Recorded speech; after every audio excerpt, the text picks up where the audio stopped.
Kali ini kami sekitar 92 orang lewat dunia maya dan yang hadir di Masjid Al-Arqam juga penuh, baik bapak maupun ibu-ibu mendengar mengikuti kajian yang disampaikan oleh Profesor.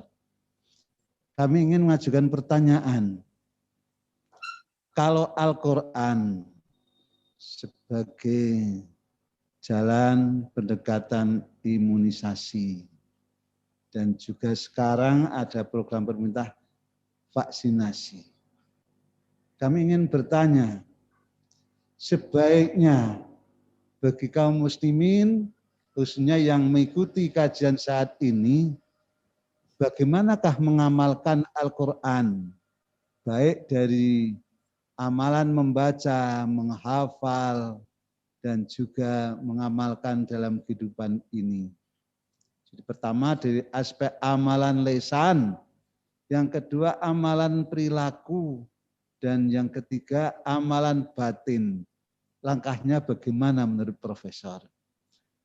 Khususnya pribadi maupun juga keluarga, apalagi sampai masyarakat. Matur nuwun. Assalamualaikum warahmatullahi wabarakatuh. Iya, Pak Paryo ya, Ketua Takmir, Ketua Pengajian ya. Terima kasih. Jadi pertama dulu ya tentang vaksinasi itu menurut saya, kalau menurut PP kan itu kita tidak usah ragu-ragu, monggo ya, tapi itu tidak memaksa kalau saya. Saya juga belum vaksin ini ya.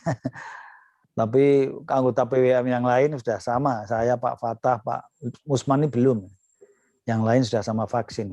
Itu bagian dari tadi, as-sabru tadi. Usaha manusiawi lahiriah. Nah, sekarang yang kedua tentang tadi, bagaimana kiatnya ya. Supaya usahakan bahwa kita selalu perilakunya itu selaras dengan Quran ya. Supaya tidak selalu bertentangan ya. Memang kalau Nabi mengatakan istafti domirok ya. Mintalah fatwa kepada domir Anda, kepada hati nurani Anda. Ya. Karena dalam Islam itu ternyata hati nurani ya, domir, kolab, fuad ini menjadi tolak ukur banyak sekali ibadah. Contoh sebentar lagi nanti tanggal 13 April kita mau puasa itu, sudah hampir puasa ini. Puasa itu sakjane melatih hati nurani, hubungan hati nurani dan Tuhan kok. Jadi ketika kita di rumah tidak ada orang ya, tidak ada siapa-siapa, lapar, padahal ada nasi goreng, ada semongko, ini kita tidak mau makan kok. Itu kan karena hati nurani kita, Tuhan sudah maha hadir. Jadi orang Rasul mengatakan at-taqwa hahuna, takwa itu ada di sini. Itu kalau diartikan omnipresent ya, Allah itu maha hadir. Jadi kita bukan saja takut karena manusia, tapi sudah takut pada Allah itu dari sini. Dan ini yang nuhun sewu ya, yang memang ya harus pengelatihan bukan main ya. Nuhun sewu, kalau di Ikhwanuna itu lewat tasawuf gitu loh. Kalau di Ikhwanuna, kalau kita enggak biasa itu saya kira lewat ihsan itu loh, melatih ihsan. Ihsan itu apa? Anta budallah, menyembah Allah, ka'annahu yaro, ka'annaka tarohu. Jadi menyembah Allah seolah-olah kita tuh tahu dia, Allah tuh ada di depan kita itu. Fa illam takun tarohu fa innahu yaroka. Kalau tidak begitu minimal meyakini bahwa Allah selalu melihat kita, selalu mengawasi kita. Baik ucapan, tindakan, pikiran ya, yang Pak Mario bilang batin tadi. Karena batin pun belum diucapkan aja kan Allah alim bidzati sudur, Allah kan tahu apa yang di hati kita kan. Apalagi ucapan ini raqib atid sudah nyatat itu. Jadi kalau kita dilatih begitu ya, dan ini memang perlu latihan betul. Dan ini nuhun sewu loh ini. Ya maha berat memang. Ya. Coba khusyuk itu kan juga merasa Tuhan hadir. Ini untuk khusyuk kan sulitnya bukan main. Sampai Nabi pernah mengetes sahabatnya siapa yang bisa khusyuk dari takbir sampai salam itu. Tidak ada yang angkat tangan, yang angkat tangannya Ali bin Abi Thalib. Saya ya coba. Wis ora usah salat sing dawa-dawa, salat subuh sing 2 rakaat. Begitu rampung dia Ali guyang-guyung, apa kamu ketawa-tawa? Saya itu hampir berhasil, tapi begitu mau salam tuh teringat hadiahnya gitu loh. Nah, ini berarti kan tingkat Ali aja.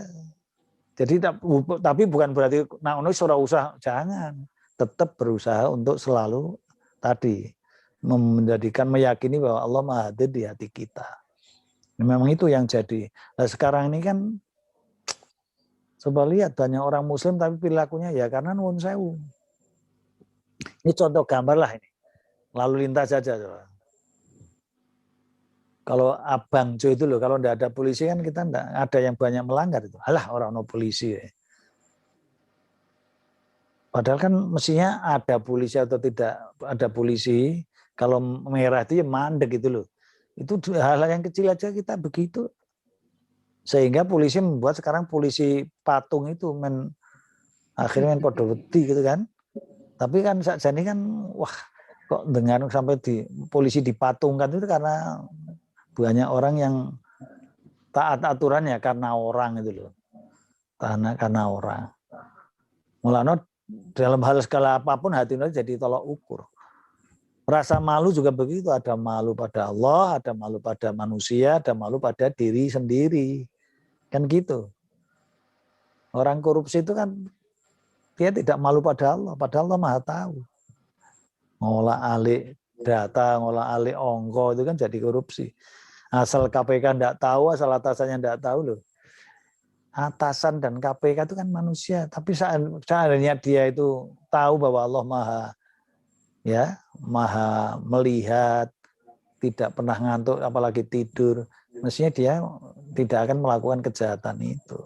Ini loh Pak, jadi memang perlu latihan, itu perlu latihan. Kita nanti pokoknya dengan latihan semakin yakin kita akan merasakan itu. Ya kalau mereka sih saya zikirnya ya Ikhwanuna itu pakai zikir jahri macam-macam lah lewat tarekat. Kalau kita secara individual tuh bisa itu lewat pelatihan namanya meningkatkan mutu ihsan kita. Jadi selain Islam iman ihsan kita. Saya kira itu Pak, di antaranya ya mungkin ada yang kurang lah, maaf. Ya, monggo lainnya. Ibu-ibu, ada yang mau ditanyakan? Disilahkan.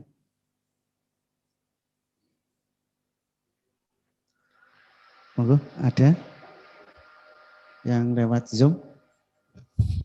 Silakan, Ibu. Ibu-ibu yang di belakang, di tengah, di depan. Ada yang mau ditanyakan? Disilakan. Kembali ke Bapak-bapak, ada yang mau menanyakan? Silakan. Siap. Sebutkan nama dari mana, monggo Pak. Assalamualaikum warahmatullahi wabarakatuh. Waalaikumsalam. Nama saya Saifuddin dari Penawangan, Wonosobo. Yang saya tanyakan adalah Allah dan Rasul-Nya memerintahkan kepada umat Islam kalau sholat supaya rapat sopnya. Dan kalau bertemu berjabat tangan. Mengapa orang Islam sendiri takut kepada pemberian peraturan corona, tapi tidak takut kepada Allah Subhanahu wa taala? Maka dari itu, bagaimanakah penyampaian dari Pak Ustadz? Terima kasih. Wassalamualaikum warahmatullahi wabarakatuh. Ya, terima kasih ya. Satu, kita harus rapat pundak ketemu pundak ya, kalau driji ketemu driji ya toh. Ya. Softnya harus rapat, mepet, kalau ketemu peluk-pelukan, jabat tangan. Itu dalam keadaan normal, enggak ada wabah. Ini wabah ini sudah tingkatnya pandemi, itu artinya dunia. Dan ini ada betul, bukan konspirasi, betul. Banyak podo mati ya. Ya. Ini di PDM Semarang Pak Hamzah itu meninggal. Ini baru aja Pak Amir mantan bendahara PWM dulu meninggal. Itu betul ada, jangan dianggap tidak ada. Jadi ini wabah betul. Jadi kalau ada wabah itu menjadi berlaku darurat. PP Majelis tadi sudah mengeluarkan aturan. Jadi sholat dengan jaga jarak itu karena memang corona itu sifatnya akan menular orang lain apabila senggolan. Untuk tidak senggolan minimal 1 meter jaraknya. Nah, itu loh. Dalilnya apa? Ad-dararu apa? Ad-daruratu tubihul mahdurat. Yang namanya darurat itu membolehkan yang dilarang-dilarang. Ya.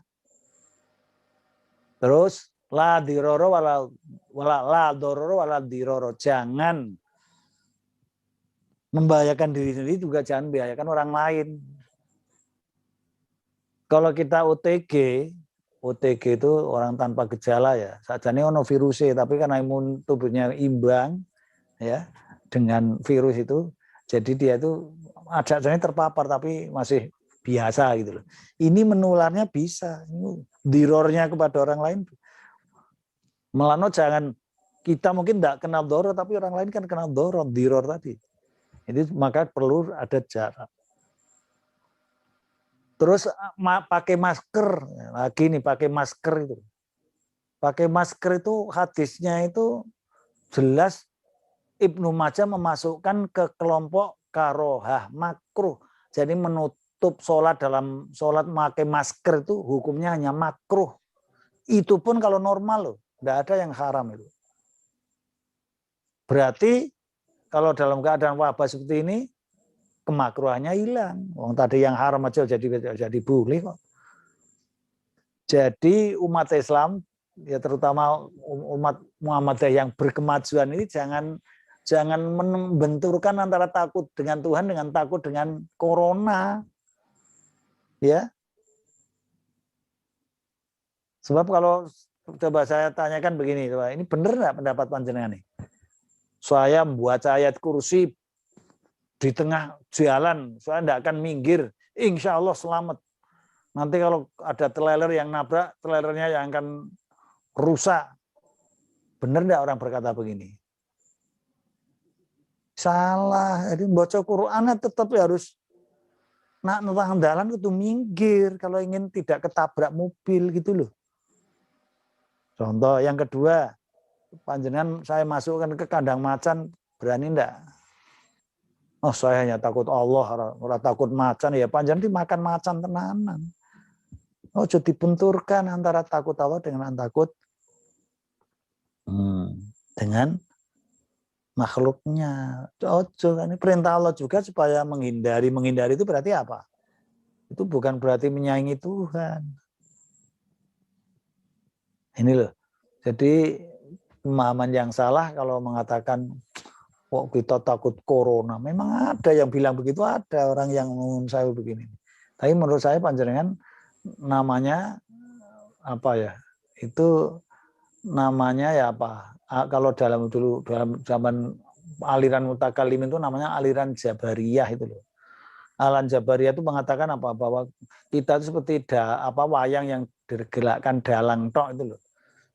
Jadi kalau kita ora usah masker, Allah kita tidak kena, Allah tidak akan memberikan ya, bukan begitu caranya, bukan.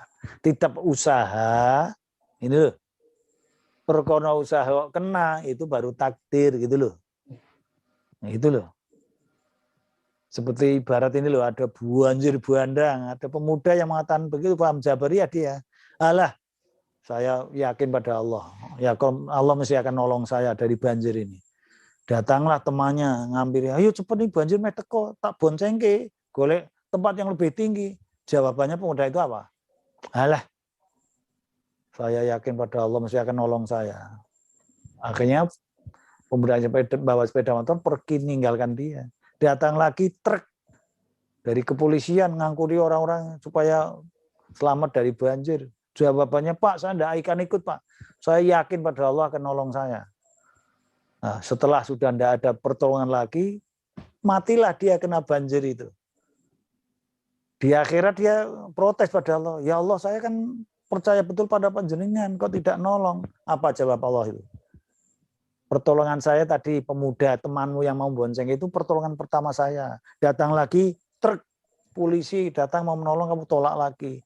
Ya wis toh. Nah itu. Kira-kira begitu loh.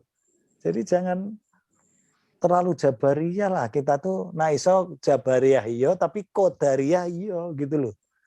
Innallaha la yughayyiru ma biqaumin hatta yughayyiru ma bi anfusihim. Allah tidak akan merubah nasib satu kaum kecuali mereka mau merubah, ya pakai usaha. Merubah itu kan usaha. Merubah diri mereka sendiri. Belakangnya baru itu ayat qadariyah nih. Belakangnya baru ayat jabariyah. Wa idza aradallahu bi qaumin su'an fala maraddalah itu. Ayatnya harus lengkap aja. Pertama tuh aja belakang toh.